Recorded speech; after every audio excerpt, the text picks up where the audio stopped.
Bapak, Ibu, dan saudara-saudariku yang terkasih dalam Tuhan kita Yesus Kristus, salam sejahtera untuk kita semua.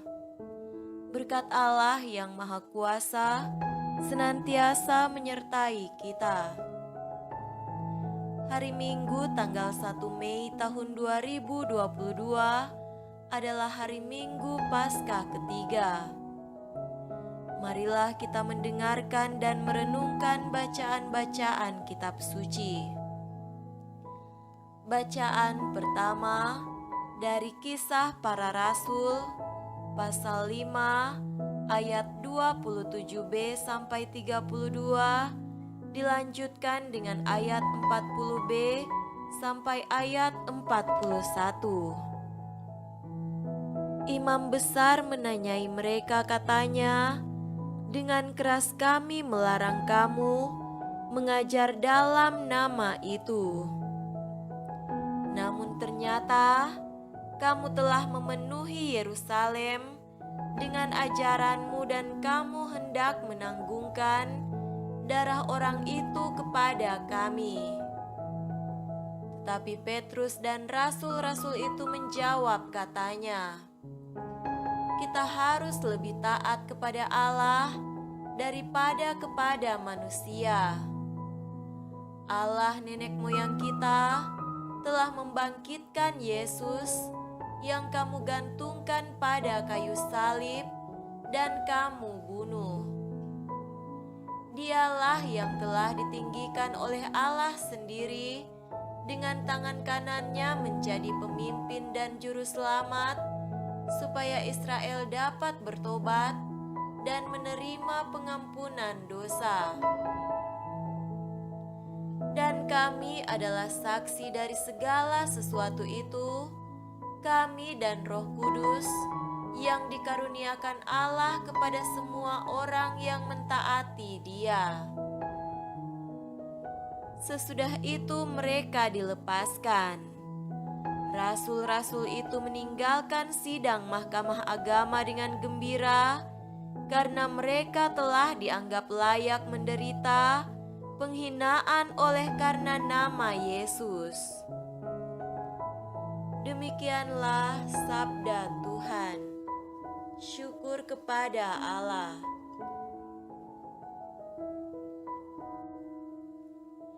Bacaan kedua dari kitab Wahyu pasal 5 ayat 11 sampai 14. Maka aku melihat dan mendengar suara banyak malaikat sekeliling tahta, makhluk-makhluk dan tua-tua itu. Jumlah mereka berlaksa-laksa dan beribu-ribu laksa, katanya dengan suara nyaring, "Anak domba yang disembelih itu layak untuk menerima kuasa dan kekayaan dan hikmat dan kekuatan dan hormat dan kemuliaan dan puji-pujian." Dan aku mendengar semua makhluk yang di sorga dan yang di bumi dan yang di bawah bumi dan yang di laut dan semua yang ada di dalamnya berkata, "Bagi Dia yang duduk di atas tahta dan bagi Anak Domba adalah puji-pujian dan hormat dan kemuliaan dan kuasa sampai selama-lamanya." Dan keempat makhluk itu berkata, "Amin." Dan tua-tua itu jatuh tersungkur dan menyembah. Demikianlah sabda Tuhan. Syukur kepada Allah. Semoga Tuhan beserta kita sekarang dan selama-lamanya. Inilah Injil suci menurut Yohanes. Dimuliakanlah Tuhan.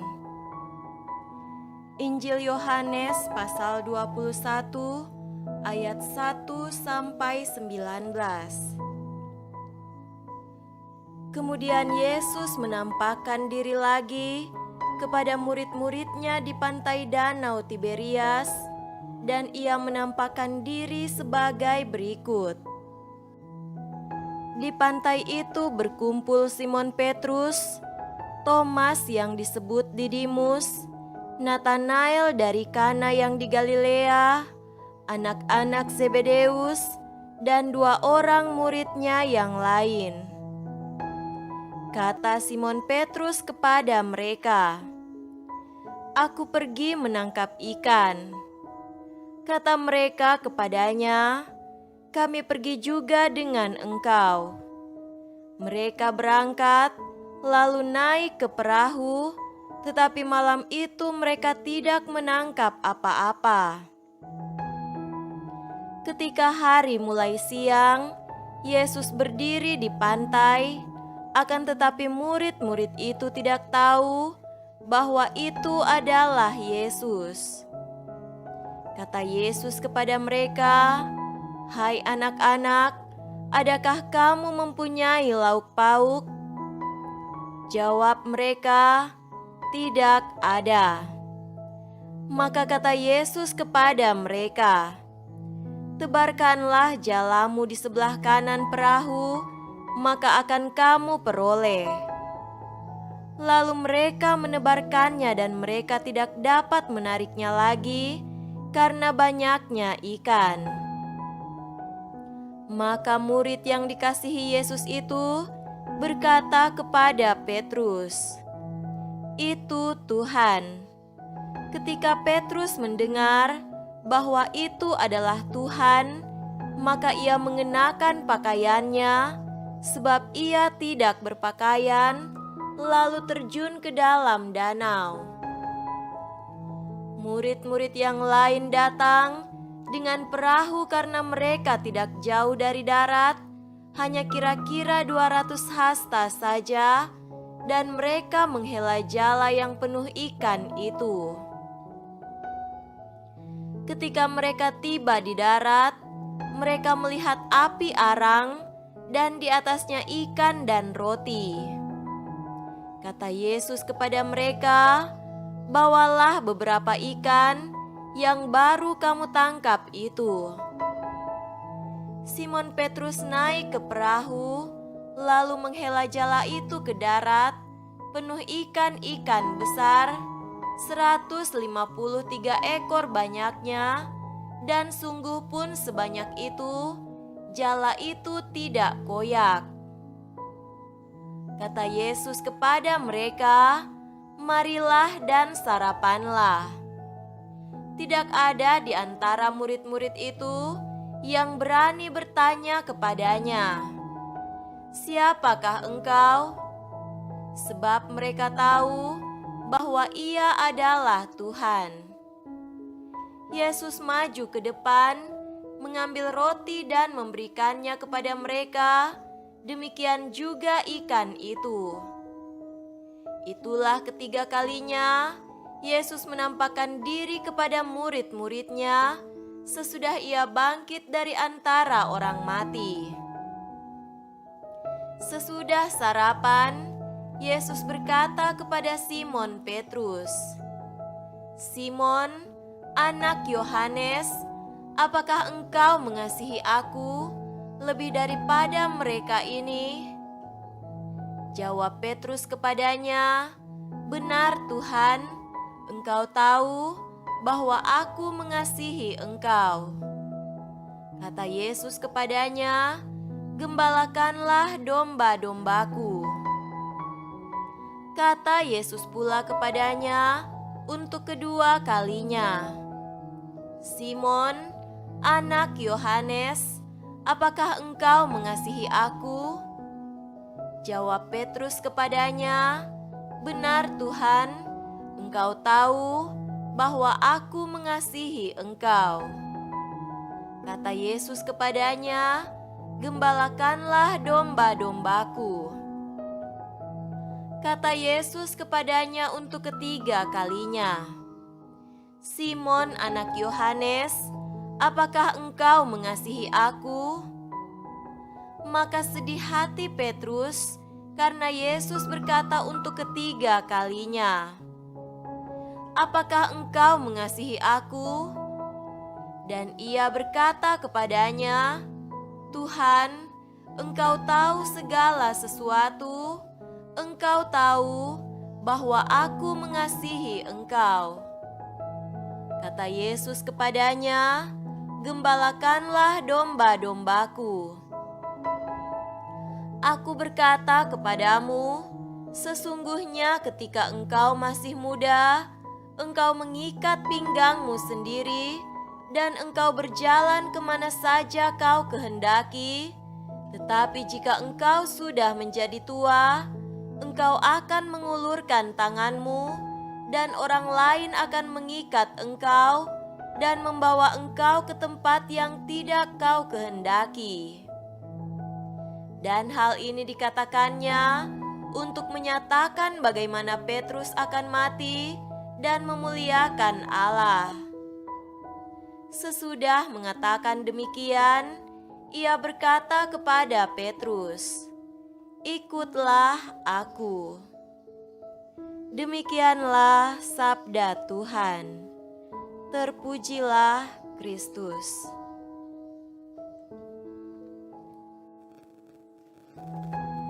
Saudara-saudariku yang terkasih dalam Tuhan kita Yesus Kristus, tema renungan kita pada hari ini adalah cinta sejati. Bacaan Injil pada hari ini berbicara tentang mujizat penangkapan ikan di tepi laut Tiberias. Inilah mujizat yang dilakukan oleh Yesus setelah kebangkitannya. Kita melihat juga bagaimana Dia mengundang murid-muridnya untuk sarapan bersamanya dalam suatu kesatuan dan kebersamaan antara guru dan para murid seperti sebelumnya. Kisah mujizat ini bermaksud memimpin murid-muridnya ke hal terpenting yang merupakan tujuan paling utama kehadirannya di tengah mereka sesudah kebangkitannya. Saudara terkasih, dengan menanyakan pertanyaan yang sama untuk ketiga kalinya, Yesus berupaya menuntun Simon ke dalam cinta yang terdalam serta penuh makna. Tidak heran ketika Simon mendengar pertanyaan yang sama diulang untuk ketiga kalinya, ia merasa ingin menangis, mengingat saat tragis ketika ia menyangkal Yesus. Pada saat ia menyangkal Yesus, Simon tidak mencintai Yesus dengan jenis yang murni, tetapi mungkin dengan cinta pertama atau kedua. Tidak heran dia berkata, "Tuhan, Engkau tahu bahwa aku mengasihimu." Di sini Simon Petrus menyinggung soal kelemahan dan keterbatasan dirinya. Simon Petrus sampai pada kesadaran bahwa komitmennya berhadapan dengan keterbatasan dirinya, kerap keterbatasan dirinya meniadakan komitmen itu. Kini Simon Petrus mencintai Yesus dengan cara yang baru, penuh komitmen berlapis kebenaran. Simon Petrus diubah jadi baru, ia seolah dilahirkan kembali, dibentuk dan dibaharui. Simon Petrus menunjukkan kasihnya kepada Yesus sekarang dengan begitu meyakinkan, penuh kuasa, mengasihi Yesus dengan kasih yang sejati. Simon Petrus di sini berdiri dengan cinta sejati, melebihi apapun. Cinta sejenis inilah yang dikehendaki Yesus, sehingga orang yang demikian inilah yang pantas menjadi gembala bagi domba-dombanya. Yesus berkata kepada Simon Petrus, "Gembalakanlah domba-dombaku."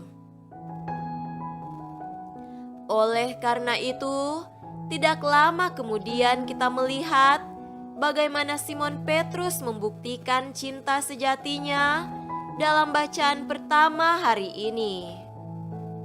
Dia berkhotbah dan berbicara dengan berani tentang nama Yesus Kristus di depan begitu banyak orang, termasuk menuduh mereka yang telah membunuh Yesus sebagai orang yang bersalah. Dia berbicara tanpa rasa takut atau cemas apapun, karena dia ingat cinta sejatinya. Dia tidak peduli tentang bahaya apapun yang mengancamnya terhadap kata-kata apapun yang keluar dari mulutnya. Kemudian Simon Petrus dijebloskan ke dalam penjara, tetapi kemudian dibebaskan lagi, dan dia bahkan merasa senang telah mendapat kehormatan menderita penghinaan demi nama Yesus. Simon Petrus sungguh telah menjadi pribadi yang baru dengan level cinta tertinggi. Saudara-saudariku terkasih, kita lihat di sini, cinta sejati membutuhkan komitmen berupa tindakan nyata dan keberanian. Cinta sejati menuntut kerelaan dan kesiapsediaan, dan cinta sejati menuntut pengorbanan. Tidak ada cinta sejati tanpa semua ini. Itulah isi dari kasih Kristen. Yesus sendiri telah menunjukkan kepada kita apa itu cinta sejati, bukan sekedar kata, tetapi tindakan nyata, pengorbanan dirinya. Dia menderita dan mati demi cinta kita. Tidak ada cinta lain yang lebih besar dari ini, menyerahkan hidup seseorang untuk orang yang dia cintai. Sebagai orang Kristen, cinta level tertinggi inilah yang patut kita miliki.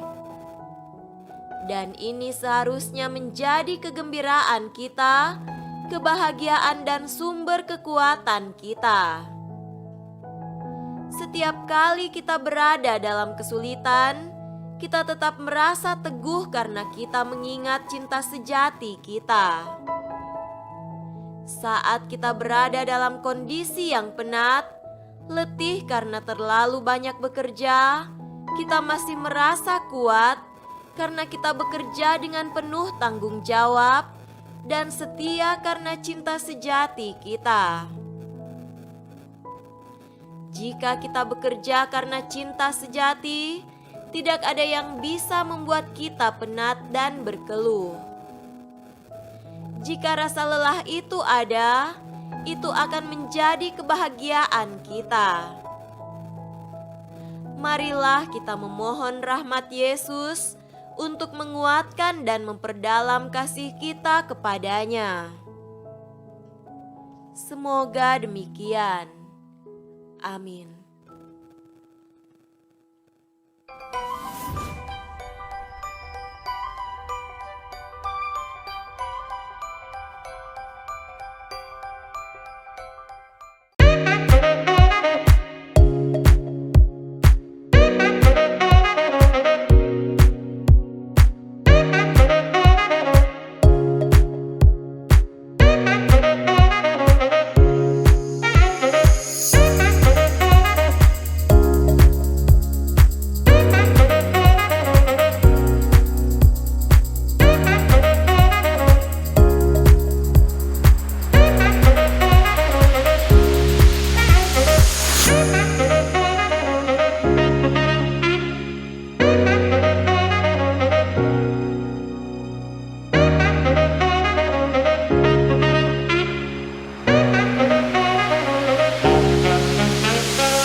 mankind won't be destroyed. The fact that you and I are working here